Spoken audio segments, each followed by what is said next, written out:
Good afternoon, everyone. Welcome to Real Estate Power Play. Today, we're going to be talking about flipping houses. We're going to be talking about buying them, doing rehab, large rehabs, minor rehabs, what you should be looking for in 2022, houses you should flip versus what you should buy. So we've got the friggin' master flippers here. We got Gabe Rodarte and we got Marty Grisanti, and we're going to dive in, guys. By the way, before we get started, just a reminder, we are on every podcast platform. If you guys are getting it, go to Apple, go to iTunes, go to your favorite place, and you can get our podcasts as they're coming out. We're also on YouTube. Feel free to go there and subscribe, and we have other content being placed in those areas as well, whether you want to follow Marty or Gabe or myself. There's a lot going on, so feel free to check us out. So, Flipping Masters. How we doing, Marty? How we doing, Gabe? Marty, you want to kick us off? What's going on, man? What's up, boys? So far, so good here. Sun shining in Rochester, New York, so it's always pleasant to see. You know, it actually made me sick the other day. I saw Gabe post something, and he was like, "Oh, it's 47. It's freezing. I'm at a soccer game. I'm so cold." I'm like, that sounds like it's spring. It sounds like it's summer. You out of your mind? No. Things are going good, guys. Things are going good. It's good to see you both. Gabe, how are you? Man, I'm doing fantastic. I'm glad to be here. We're ready to get going and help out those who have questions. Can we ask, hey, if you guys have questions about flipping and wanting to know anything about flipping, or ask one of us a question about as we move forward, be free to ask those questions. We're here to help. That's why we do this whole thing, so we can give back to the community and help you guys. Absolutely. And if you guys got a question, other people probably have questions too, right? Especially in this topic, there's a lot of moving parts when you buy a property and you flip it yourself. So any question is acceptable. So put it on there. So to kick us off, again, we're going to be talking about flipping houses going in. Marty, why don't you kick us off? Tell me about your experience diving in, buying these properties, flipping them. Why should we listen to you and what you're doing? What do you have going on in your realm? No, that's a great question. You know, why flipping? I think flipping is a great way to get into real estate in general. I think it's a great way to learn business as well, because you really got to be good at both. And I'm sorry about my cat here. He's out of his mind. But, you know, for me personally, it was because we fell into this team. Right. So for flipping, it's team sport. Well, at least for us. And that's probably why we've had so much success, is because there's a team and we all know our roles. But we can get into that a little later. But for why flipping, I think for number one is just, it's a great way to get into real estate. It's a great way to build up cash reserves. It's a great way of making a serious money. And I really highly suggest anyone who's interested in real estate to really dip your toe, or really go maybe all in flipping properties, because it really changed the game for us, and it opened up a lot of other doors. That's good. Gabe, what about you? What's guys, I had an experience of I come from the construction background. A lot of people know that, but those who don't. So, you know, when people say, wow, you had this awesome edge, and it really wasn't that great of an edge. The edge is I knew the ins and outs of everything on a house. But I didn't know how to buy a house. You know, I didn't know how to finance a home or do any of those other things. I had no clue how to sell a house, right? Or market conditions or any of those things. So, you know, I had to learn from a different perspective than most. And I was just on a call just now where someone's like, man, I don't know anything about the repairs. I'm like, the repairs are actually not that hard, right? It's scary. I get it. There's a scary part, but there was a scary for me to even purchase a home, right? And think about, okay, I got to sell it, and what happens. And so that's what I've learned. I would definitely want to go into the teamwork side of things, because we'll go into that. And we've been flipping for quite a long time, probably about 13 years. Is our experience of being in, helping properties move to the next stage and flipping them, doing them ourselves, all that stuff. So that's a little bit of our experience, and we still do it today. Not all the time, but not every property that we have, but we still have some right now. I think we have about 6 right now. So Gabe, on your side, are you doing the majority of the properties you're buying? Are you guys wholesaling them, like putting under contract wholesale? Are you buying and actually flipping them out?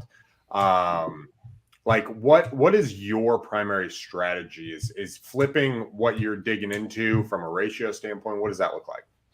Yeah. So as far as the single family side of things, because we've been doing a lot more commercial lately, and we have a whole commercial arm of things that are happening. But as far as the single family, I would say I would have to look through the numbers specifically, but we are probably at a 50-50 split right now of us flipping a property, because we're in the Houston metro area. For those who don't know, I'm from Houston. Marty's doing upstate New York. Ronnie owns Michigan, right? And dominating that. Mark, our other power play partner, is in Florida. We have a super, I don't know how your guys' hot market is. Maybe we go over that. We just have a super hot market. It just makes more sense sometimes just to flip, right? And so that does require us locking down a property and buying it and having the asset or having the money to close on that deal. So it's not so much wholesaling. But I really like that side, and it's just so natural for me that I move in that direction. That's good. What about you, Marty?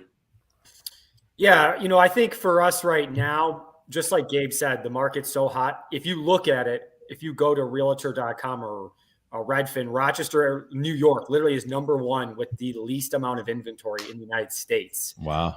So we're licking our chops because this is go time for us. You know what I mean? Like we know what we can do. We can find deals, and we know what other people can't do, which is they don't want to get muddy and find those deals. So like I said, the team was so important because, Matt and Amber, my partners, God, how lucky I am, right? So lucky to have our interior designer and our realtor in one, being Amber, Matt being also a dynamite deal finder, money raiser, and oh, by the way, can swing a hammer. He doesn't do it anymore, but he did when we first started, and he gets the guys going.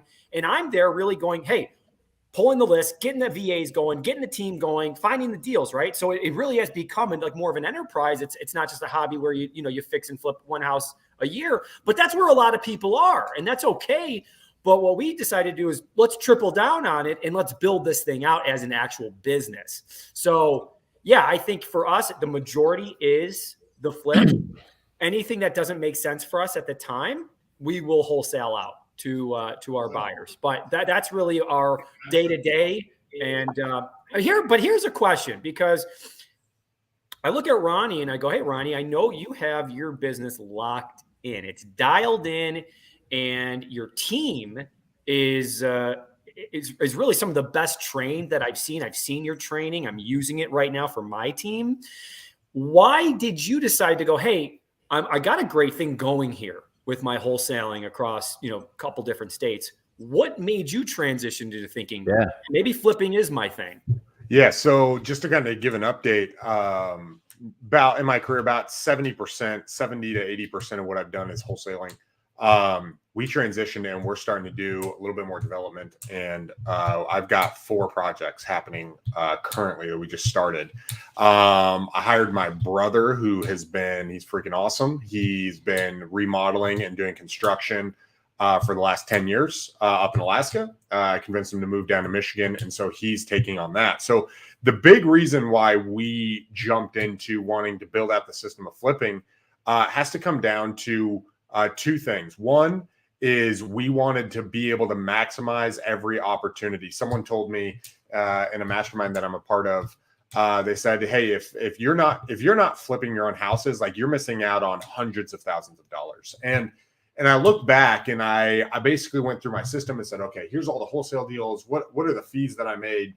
And I went and called some of my buyers, and I looked at what their relist prices were and what they put into it, and how much money they had made on those properties. And what I found was the ARVs that we were putting out versus what they actually sold for were actually 2 different numbers, right? Everyone's trying to beat you up on the ARV, but what it actually sold for was more than our anticipated after remodel value, or it was a significantly less rehab. right? It was one of the two.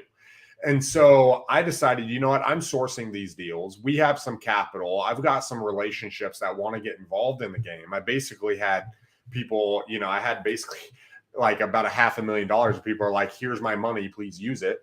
And so I decided, you know what, instead of taking, our average wholesale fee is anywhere from $10,000 to $20,000. Instead of taking, a $10,000 to $20,000 wholesale fee, if we could look and get into a property, turn around and flip it and do $35,000 to $100,000 deals, we can do less deals, less amount of headache. Wholesaling is also harder because you've got a lot of logistics going on. You've got to manage the buyer, you've got to manage the seller, and you've got to do it on a time frame that works for both.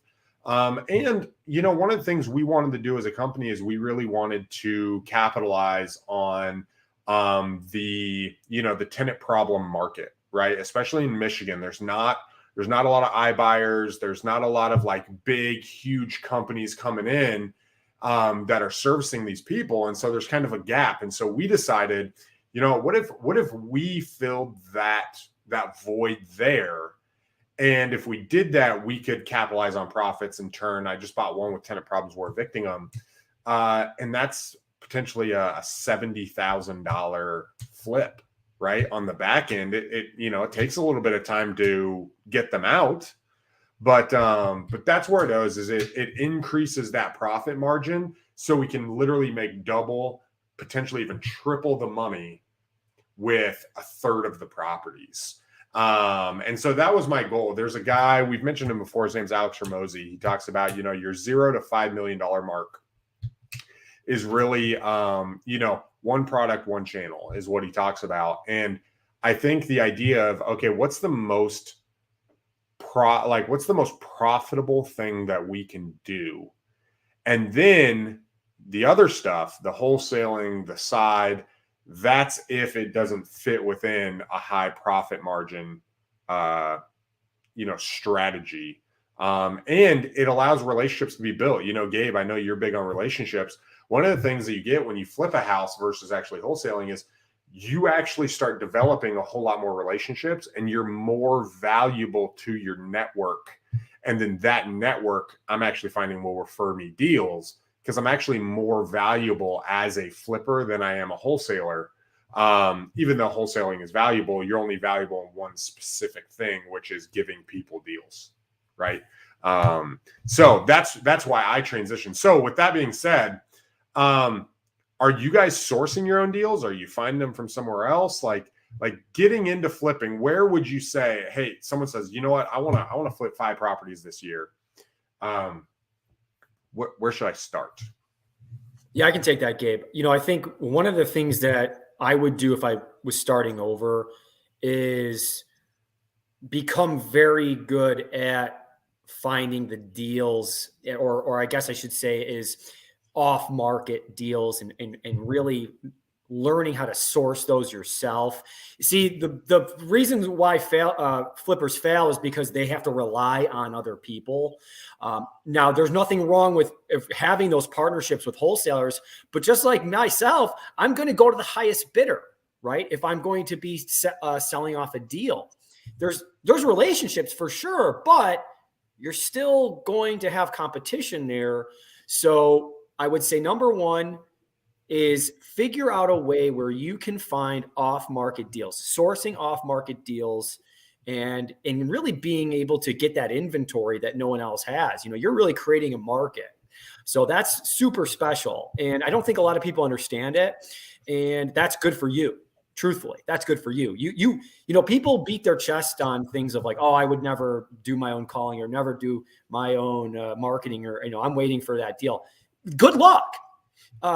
Keep waiting, and I'll be the one finding them. And that's the beauty of, I think, going after the off-market stuff. Gabe, I don't know about you. Like, what are your thoughts there? Because I'll tell you this, Gabe has a very interesting way of finding deals, and I'm super jealous of it, but he's worked very hard at it. Gabe, could you tell us about that, or go into? Sure. Let me tell you guys my secret. Yeah. So as far as flipping goes, I really like what you said though, Marty, about the fact that you gotta source your own stuff, right? And as a guy who started off in flipping, I didn't understand that, right? And then once I realized that you actually have, like, I tell people this, I know everyone has their own view, but you really own a marketing company in a sense. Like, you know, once you start getting into the actual purchasing of properties, you're realizing that, you know, acquiring assets is a lot of marketing, right? You have a marketing branch of your company, and that needs to have a brand, and you need to know, people need to know who you are, and they need to know you're the buyer, and they need to know what you're buying. You have a criteria, and you're setting it up before people, and you're always reminding them, you're always telling them. And then that's for the realtor community if you're trying to buy through off-market realtors, and then that's through the going direct to seller, and you're telling the seller, you know, and so you're kind of vetting the seller if it's a, you know, like, you might not be the right seller for me, you know, and then they're going, wait a minute, what do you mean? Like, well, it's just kind of how it goes, right?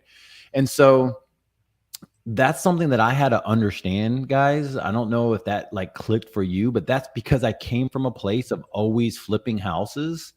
I didn't even know I was flipping before wholesaling. I didn't know wholesaling. I didn't know what it was. And so until I started buying from wholesalers, I'm going, wow, there's some off market. Well, let's see if I could source them myself, and let's start learning them more. How do I get more of these? And so that's how we do ours now compared to in the beginning. Yes, there was a time where I almost wanted to quit because I'm like, I don't know how to find any more properties. This isn't going to, like, how do I do this? Like, we're going to go broke because I didn't know how to acquire more. And then we just kind of learned from there. That's really good. That's really good. So, guys, tip number one, if you're looking to flip houses, like, you don't have to self-source them, but if you self-source your properties, you have a much bigger pool to choose from and the types of houses that you want to buy, right? It also gives you the opportunity. You can always wholesale those houses that you don't necessarily feel comfortable in, right? If you find a house that's a $70,000 remodel and you don't feel comfortable managing a $70,000 remodel, you can wholesale that to another investor and you can create that relationship, right? You could even wholesale it for a cheaper price. Say, hey, can I walk alongside of you? Can I manage this project for you? Or can I do whatever? And they get a better deal, and you might get, you know, some experience or some other things. There's ways to work that out. So, all right. So what types of things are you looking to do? What is your, like, when you buy a property, are you doing big rehabs? Are you doing small rehabs? Are you doing, like, is it cosmetic only? Is there things you stay away from? Like, give us the details of the property, because when you're flipping houses, the property is a lot more important than when you're doing other things. Sorry, my Siri picked me up. Marty, you want to take that? You want to start us off? Yeah, no, that's a great question. I think in the beginning, we were very much cosmetic, right? We didn't really have and what I mean by cosmetic flips is really, it's a kitchen, a bath, it's painting and floors, right? That's typically what we look at when we think of cosmetic, normally under like $50,000 worth of rehab. And I think what's happened is, out of necessity, we've also got into those large, you know, gut rehabs that we've had to do. If the ARV is there, and also if you got that feeling, if you got that little special feeling inside your stomach that goes, you know, I think there's something here. I think we can do it, you know, and that's worked out for us. But I will say it did start off as a cosmetic. Hey, is there a way we can maybe hotel this, which is just, you know, it's like a clean out, so to speak. We've actually never really had success doing those. We found that when we do them, and we do them fully, and we do them the right way, and we really put the time and money into the property, it's going to work out. And it has. And again, that's because of a team that we've had with our interior decorator, who is Amber, and knows what to buy and picks out the colors. And just, those are things that, for a guy like me and a lot of the flippers, which is a very heavily male dominated industry, you need that person on your team that can do that for you. So yeah, it kind of out of necessity went into those full remodels, which now we look forward to because we know not a lot of people want them. Gabe? What was the question? So when people are getting into them, the types of houses that you're actually remodeling, right? Are you What are we doing flipping? big projects, little projects? What would you say the biggest meat on the bone is for you getting into it? Is there a certain ARV? Like, what does that criteria look like? How does a house say, boom, that's one I want to buy and get? So we used to do I used to do everything to every property, right? For a while there. So we were, redoing cabinets. We were make sure that everything was redone from floors. This wasn't just, flooring and painting. It was flooring, painting, bathrooms, all bathrooms were redone, all fixtures were redone, all plumbing was redone, all light fixtures are redone. Everything is redone. I am in a unique place where the market just goes up. We have a property that 5 months ago, I thought ARV was 260, maybe 265. All right. This is one of my rental properties. Right now, there's a house that just went out there for 320. Same comps. Like, it's an actual comp. It looks almost identical to my house. So I'm going, okay, how much more can I get? Right? For if I go and rehab the crap out of this thing, if I drop 45K on this thing, how much more can I get for my dollar? Knowing what this other property just pushed the limit $25,000 over what I can even imagine is reasonable. So we're in a unique market right now, but before this market, it would be make sure that you're the better looking house in the neighborhood. I want all eyes on me. I want the best buyer that's out there.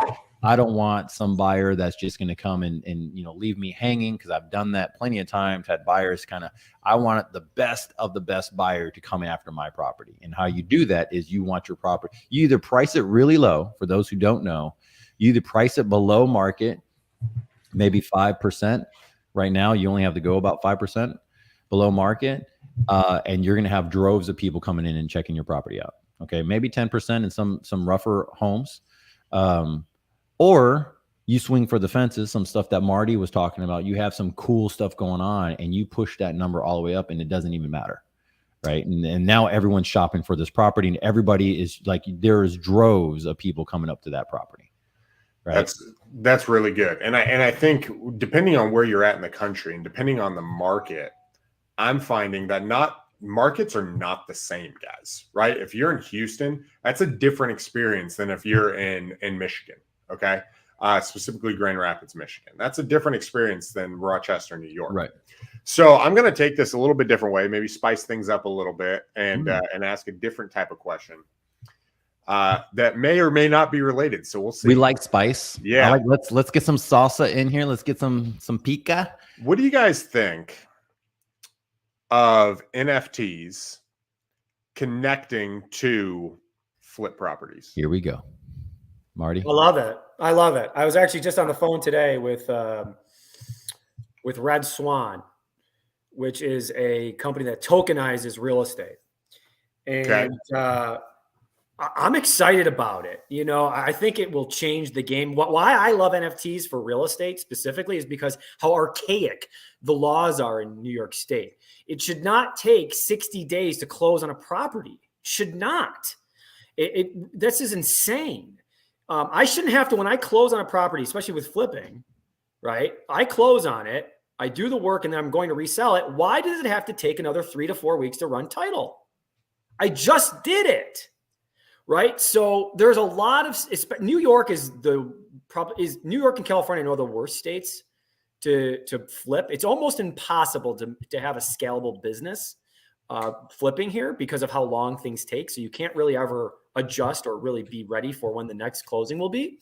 But I am ready for it. Whatever is going to completely obliterate the market. And what I mean by that is, hey, if you lose your job as a real estate attorney, sorry. Like, it takes too long. You guys got to figure it out. And you could have figured it out years ago.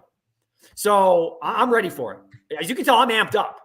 Yeah, absolutely. Gabe, what do you think? I know you dabble a little bit. What do you think on that? Any thoughts? I love every bit of it. Thank you, Marty, for sending that link. We should put it in there, redswan.io. I think that this is going to change stuff. I think this is not the first conversation that if this is the first time you've heard about it, it could sound overwhelming of going, oh, I don't really understand how it all works. Reality is we already have a lot of the stuff already integrated into most of our businesses. We just don't know it. And it just takes some other design and some other people that see and have the foresight of putting all the pieces together. And some of these companies are coming together and they're putting these things, they're just merging the puzzle pieces together that are already out there, and they're supplying the need that has been around for decades.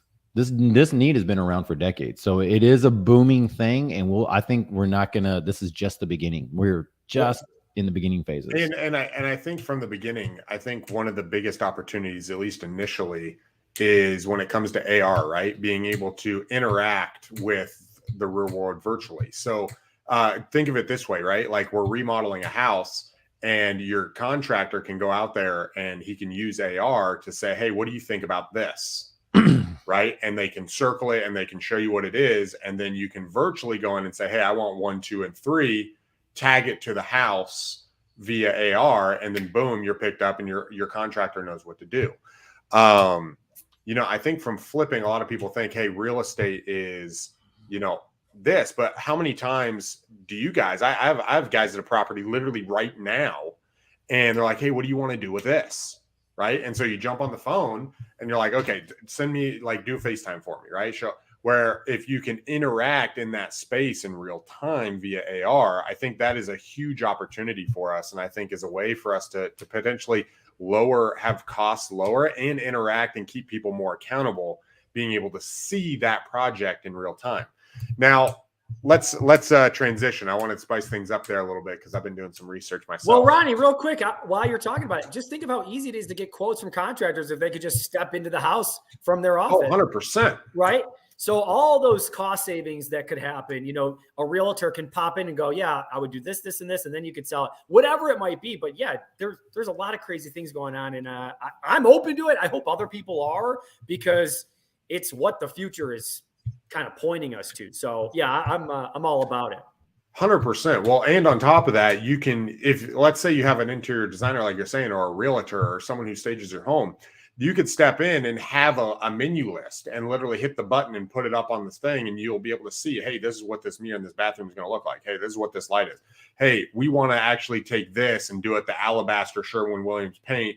Boom, put that on the walls. And now you can see, oh, we like this. This is the current designer. Hey, let's go to Joanna Gaines and see what she has and grab her list and throw that here. Oh, that's a really cool Butcher Bach Island. Let's do that. Well, and what it allows us as people who are not designers, it allows us to tap into things that we can see. Right now, I don't have an interior designer on my team, but we do have a realtor who stages and is up to date on the trends. She's amazing. But she came out and it's like, hey, this is what you want to do. So when you're flipping, there's really two options that I look at. Do I want to wholesale this house? And in terms of, do I want to do a first deal wholesale, which is remove all the nasty crap, fix a couple things, and then list it as is on the market. Right? This allows a homeowner or another investor who might be a buy and hold investor to come in and buy this property at a discount, but it's not an off-market discount. Right? Because there's low inventory, you can get homeowners who can't afford a $300,000 house, but they can afford a $260,000 house that's as is, and they can fix it up themselves over time. Right? That can get a conventional loan if it'll pass a 4-point inspection. That is the buyer, right? So you do just a minimum, you remove all the crap, you make sure it'll pass a conventional loan, and then you put it up on the market at a discount under what the ARV would be.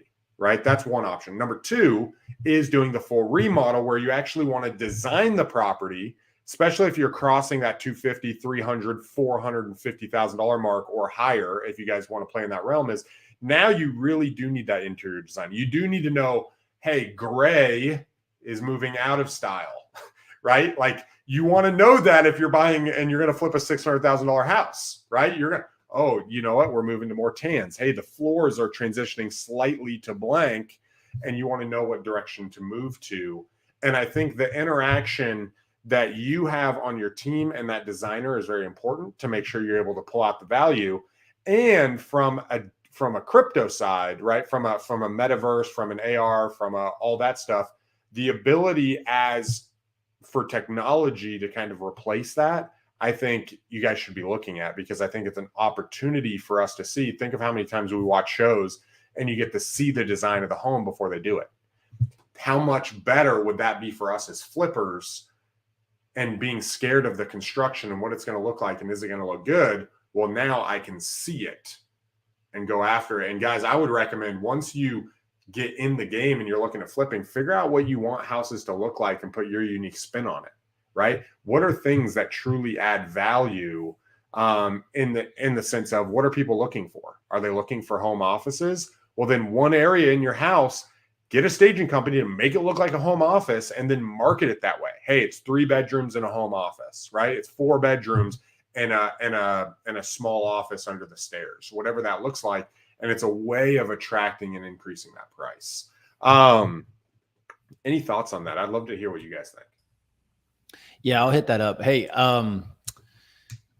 I like that. You know, I like to see that. I like to see when you're looking at your property and you're buying it, and like, what do you want to flip it at? What do you want to do? And we do across the spectrum. You know, there we have some properties that I'll probably move really fast, make really a decent return on, which is going to be really good by basically putting in flooring and putting in paint. Right. We have other stuff that we're doing. You know, it's just a small rehab is what you're saying. Most people would consider that a small rehab. Yeah. Okay. Yeah. Most people would go, oh my goodness. Then you have stuff that I've realized lately. There's certain additions that you can do to a house. Maybe like for our area, maybe like a barn door over the pantry, you know, type of deal. Or, you know, we're like, Waco is blowing up because of Chip and Joanna Gaines. Right. So that's over here. Like people, that's only like a 2.5 hour drive for people. So they can go over there and they're going, oh my gosh, I want that in my own house. So simple little things like that, slated walls, you know, where you have shiplap walls, stuff like that. You could use old, you know, the cool thing right now, guys, if you want to do something really cool that's cheap and you got to replace fencing anywhere, get the fencing. Have one of your crew members clean up the fencing, like just, you know, pressure wash it, clean it or whatever to where there's dirt off of it. Grab the fencing and you could have your painter paint the fencing and throw it up on an accent wall in the kitchen or something like that. And that right there, and you go side slatted, and that right there is enough accent and it cost nothing. You just spent $400 the most, and someone goes, oh my gosh, this is a cool style to this home. And people like it. And it's current and it's what people like, right? That's it. It doesn't cost that much more. So certain things like that. And then of course, you know, when it comes to the bathrooms and stuff, you guys really want to make the biggest bang for the buck. The reality is, if you have a really cool laundry room or cool bathroom, with the cool, the unique styles that's happening, the mosaic styles that are happening with the flooring. Everyone's kind of doing that right now. Same thing with bathrooms. You have cool things in the bathrooms. The tile, if you look at it, is only 80 to 120 square feet that you're buying, right? Unless you're doing like a really big bathroom, but most bathrooms are 3x5s, right? Where the tub used to be. And so you're just doing some cool stuff there. It doesn't cost you that much more, and you're popping out. Like ridiculously popping out compared to all of the comps because of all the neighbors. And they're going, what would I rather do? What would I rather have? You know, so it's not just having the getting the most bang for the buck. You want to deal with less junk. You want 4 or 5 realtors calling you going, I got the best buyer. You want to be able to vet these people and go, you know, which one is the best buyer, right? You want to have that control over your property and get the best dollar amount. So that's what I've seen in some of the stuff that we're doing. I don't know. So what about you, Marty? What you got going on?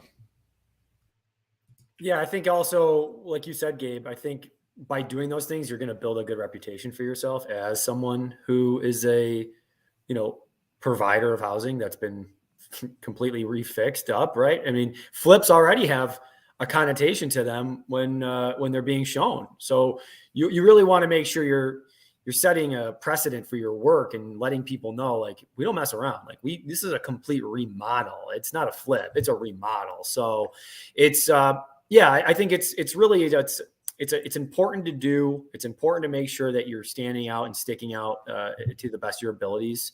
I did see this question, guys. I thought we should answer it. So do you guys always 1031 exchange your flips? Thank you. You guys rock. Well, I appreciate that. I can't see who sent this, but thank you for that.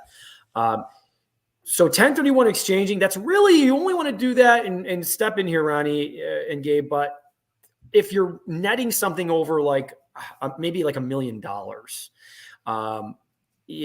so other than that, just because of like what it entails, and it still costs money to, okay, Jose, thanks, buddy. The money that it costs to set it up and everything, you really want to be dealing with something like around $500,000 to $1 million net. So typically on a flip, you're going to make 30 to 100,000. So my answer is absolutely not. No 1031 exchanging on a regular flip. No. 100%. I don't 1031 exchange the flips either. So that's usually a lot bigger money. You see that a lot more in commercial, or when people are pulling out, like they're offloading a whole bunch of properties and then they're going to go into something bigger, right? That's typically where I see it. Gabe, do you have, I know you're dealing a little bit more with 1031 exchanges than we are. Any other thoughts on that? Typically you're taking something that you have, you're taking a long-term property. You're not typically taking something that's short-term, right? So flips are typically, they're short-term things. You're making cash. That's the goal. Just know that when you're flipping, you're paying the highest taxes that you can pay, right? You're paying some high taxes on flipping. All right. That's just how flipping is. You're not doing flipping to create wealth, right? Long-term wealth or anything like that. You're doing the flipping to get the cash so you can go and create more wealth. That's the idea of flipping. If you're doing flipping, and we're going to say this for the whole thing, because this is a real estate power play, guys, we want to help you take things to the next level. If you're doing flipping to go buy a brand new truck, buy a brand new car, to go buy something brand new, you might be doing it wrong. All right. If you're doing wholesaling to just get that cash so you could go buy cool things, you might not see the whole point of what this industry is about. This industry is about wealth accumulation over the course of time. This is not wealth accumulation in the next 6 months, right? If you need to do that to offload some debt and move on and get some other stuff, restabilize your business, restabilize your life. That's how I started. It restabilized everything for me. My life was transformed doing flipping and wholesaling and the beginning parts of the short term, getting that money in. But keep in mind, we're doing this. This is the pros of flipping. You're accumulating cash. We have a great market right now to do it, so you can move it into other assets, right? And you can choose whatever that may be. But that's the goal of what we want to help people do. And typically we deal with people that are looking at wholesaling or JV with Marty or Ronnie. If you're in those areas, connect with them, because they will help you get that foundation so that way you can be that wealth accumulator. That's amazing, man, because it really is. It's an opportunity to, the step number one is, how can I make 20 grand a month, right? How can I get to the point where my life is free, where I have options to educate myself more. I have options to be able to put my cash in things that can grow. But if you can get to 20 grand a month, right? From 20 grand a month, now all of a sudden you have lots of different opportunities. You have lots of options to say, okay, how do I really want to build my wealth? What direction do I want to go? What community do I want to be a part of? Right? Like there's different communities, there's different masterminds, there's different groups of people, there's different expertise. And you get to ask yourself, okay, which group do I want to be a part of? Where do I want to see my long-term future? Flipping is a low barrier way into that, right? So one, you got to look at, how can I see more properties? How can I get leads, whether they're off market or another direction, right? Find the house that you want to invest in. Then pull the trigger. Right? Once you've looked at it, analyze the deal, pull the trigger, buy that deal, and then go through the process. You're going to learn a whole bunch. I just spoke to a wholesaler up in Muskegon not too long ago. He's like, man, I was thinking about it for a while. I put the deal on a credit card. I went all in, got hard money. I literally did all my rehab on a credit card on like 5 credit cards. He's like, dude, I almost ran out of money. And when it was said and done, I finished it. I sold the property. And I made $80,000, right? Before that, he'd only made like, I think he said like $3,700 a month, right? At his normal job. And that's all of a sudden transformative, man. That's amazing. Right. And all of a sudden he has this big chunk of cash And he's like, man, okay, how can I turn this into a business? Right. From his standpoint, he's like, I just went through 8 months of just craziness. Okay, I got an idea. How can I turn this into a business? And I think if you guys can have that mentality of, let me find something, let me get into it, let me go through it. Here's the narrative for every successful entrepreneur. And I'm not telling everyone to be an entrepreneur, but you can make a lot of money in this space. Is your first 5 years, there's no way to not make mistakes. You can learn from Gabe. You can learn from us. You can watch Real Estate Power Play. You can watch YouTube. You can learn it all. But when you jump in, like, stuff's going to happen and it's okay. Right? That's how you get your feet from under you. And as you go through your first one, your second one, your 10th one, your 20th deal, you're going to look back and be like, dang, I made a whole bunch of mistakes, but look at not only the skills I've learned, the money I've made, but look at where I've taken my life in 24 months. And that you're going to be a different person. You're going to meet up with an old friend you haven't met with for 5 years. And they're like, dude, what have you been doing? You're like, dude, 2 years ago, I jumped into this. My whole life exploded, right? I didn't know what I was getting into. I don't even know if I'd do it again, but it's sweet now. You know what I'm saying? And that's what that journey is going to look like as you're jumping in. So, so Gabe, as someone who's, you've been doing this for 13 years, right? You've been doing this for a long time. I know when you started, you didn't have anything, right? Like, you got started, you said, hey, I bought my first deal. And we didn't have jack, bro. You didn't have jack. We didn't have jack. Lived under a bridge, right? No.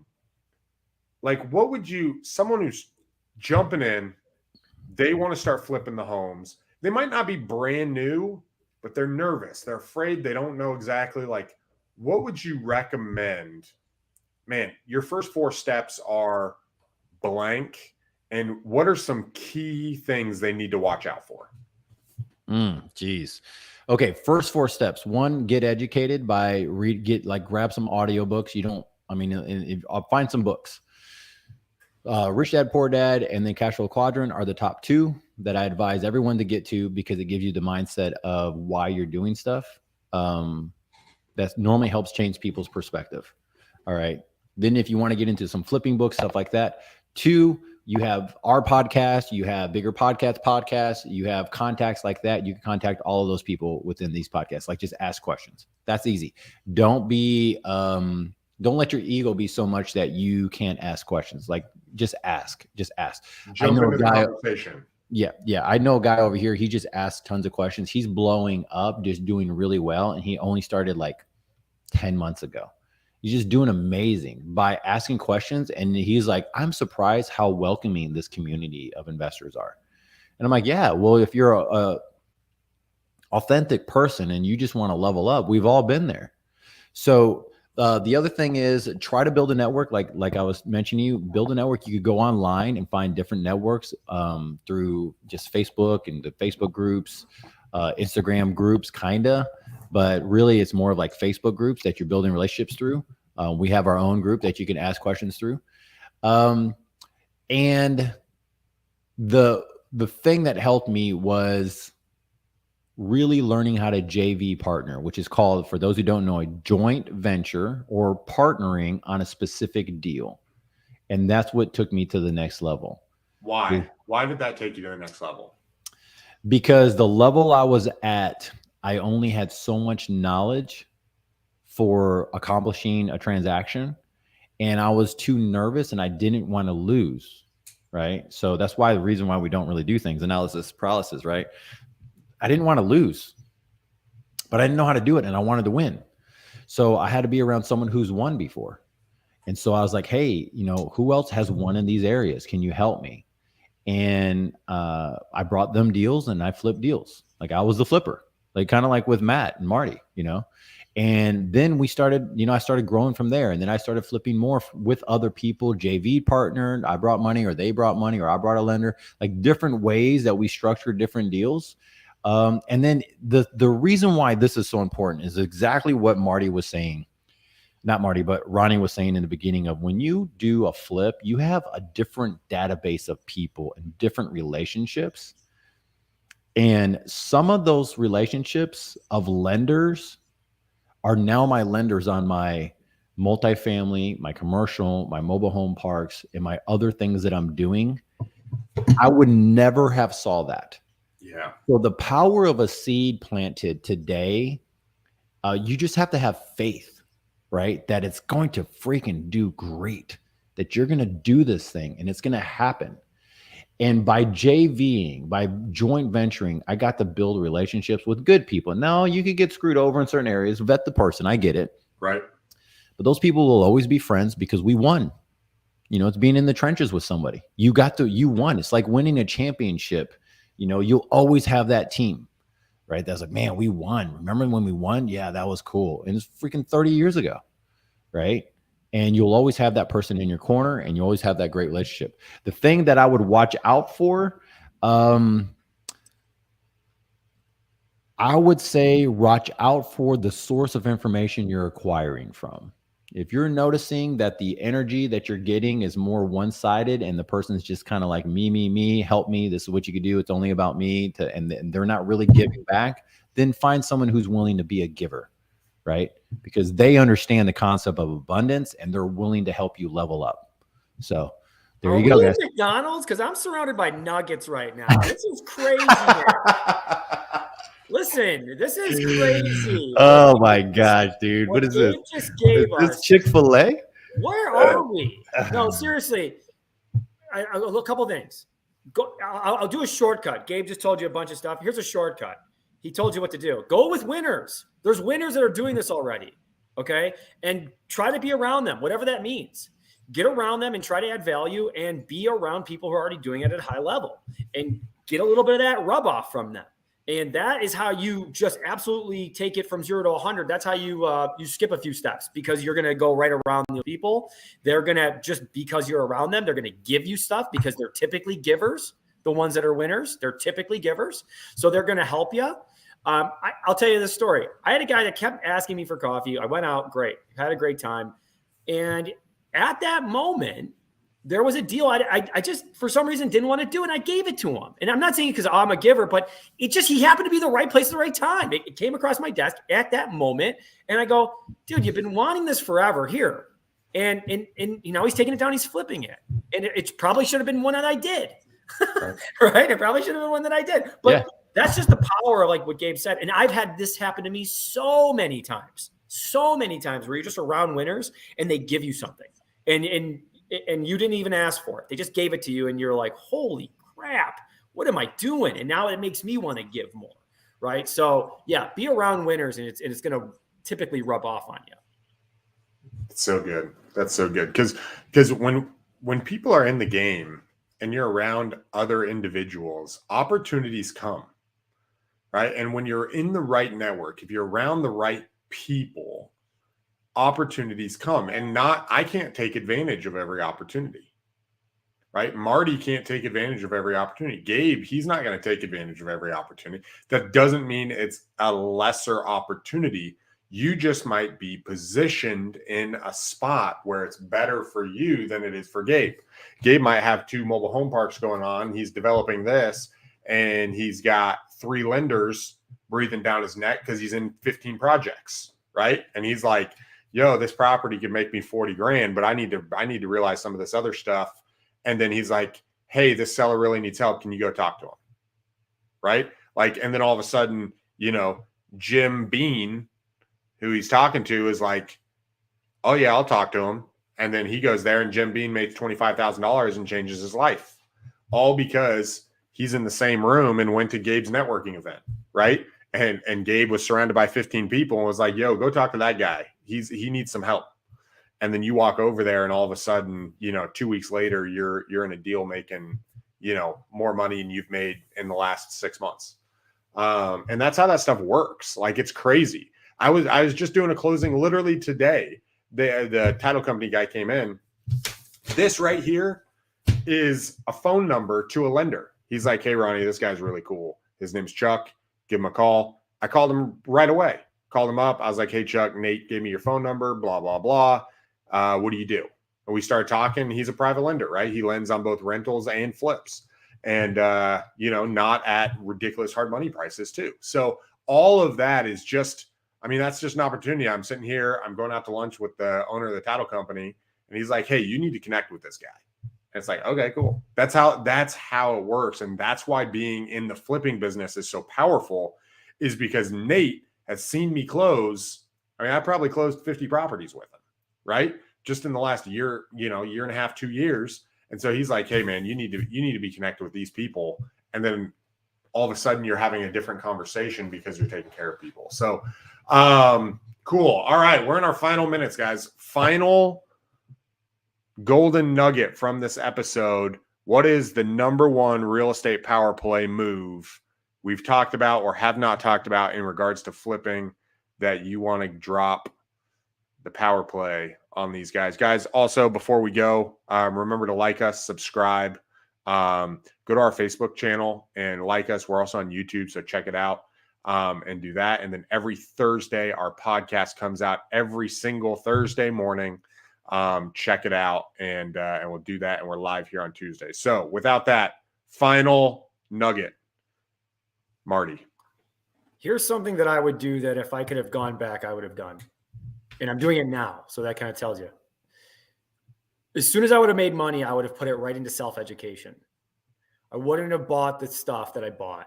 I wouldn't have bought the watch. I wouldn't have bought the clothes. I wouldn't have bought that stuff. As soon as I made money, I would have taken all that money until I was a multimillionaire and put it into education and becoming better all around as a person, with whatever that means to you. But typically for me, it's education. It's some sort of masterminds, because you take a step back to go up 20 when you do stuff like that. Yeah, you had an idea where you're going to put that 10 grand into a down payment on a whatever, a vacation or a car or a new car. I would have just absolutely put every single dollar into becoming the best Marty that I could have been 5 years ago. Because I'm now doing that, and I'm seeing the results. And I hope that might sound crazy to some people, going, oh my God, I can't believe you would put $10, $20, $30,000 into education, even though you're already doing it.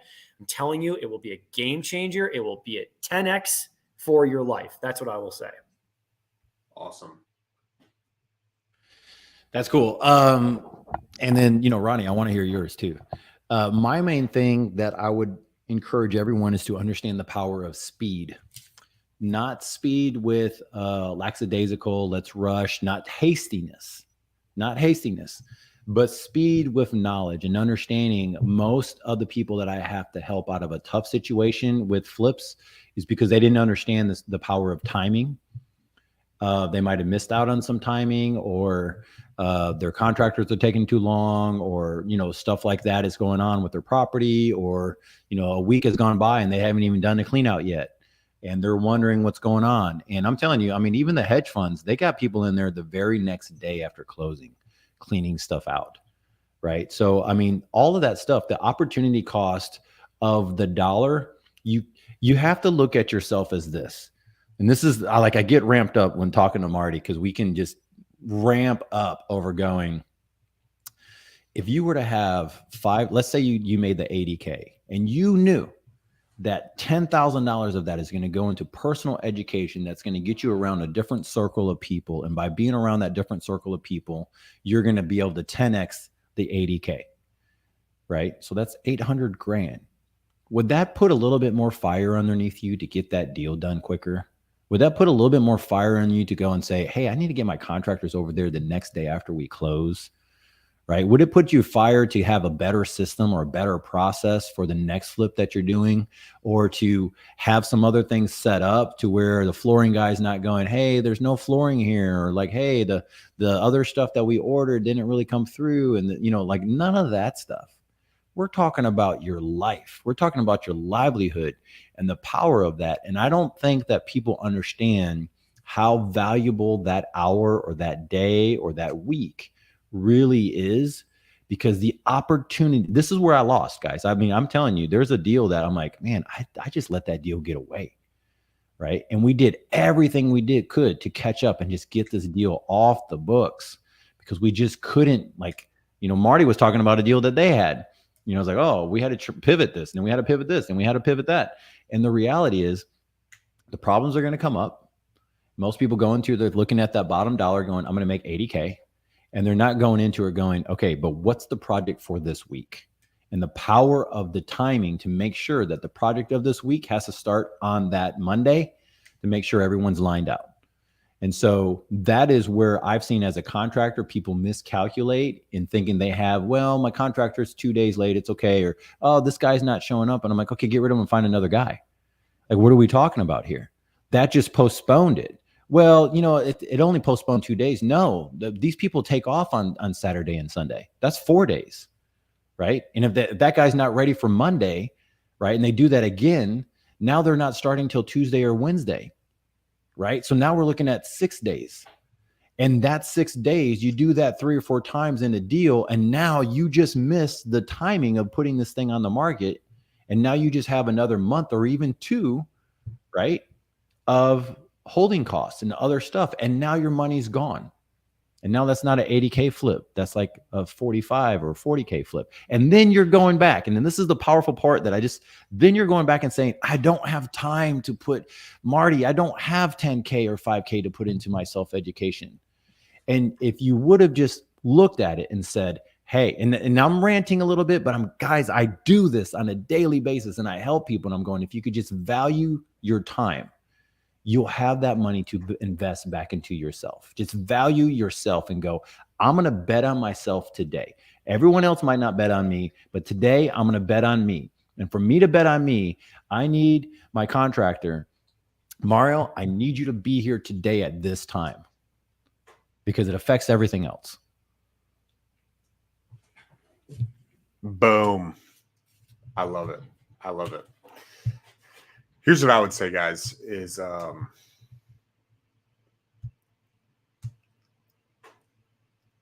take advantage of the opportunities while the opportunities are available.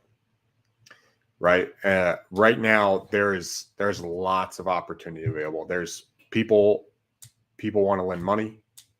Companies want to lend money. People want to do your work. Prices are high and people are paying stuff. People want to be around real estate. People want housing.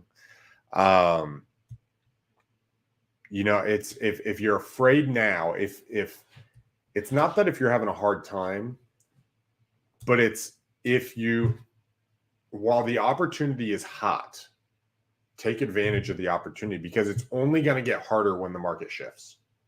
Right? A lot of people are saying, hey, let's wait for the downturn. What's going to happen is in the downturn, people are going to get out of the business because it's going to be hard, a lot harder than you anticipate, right? If you think it's hard now getting in and doing deals and jumping in, it's going to be harder, right? So jump in and get some exercise a little bit, right? And as you do, 3 things are going to happen. Your skills are going to go up.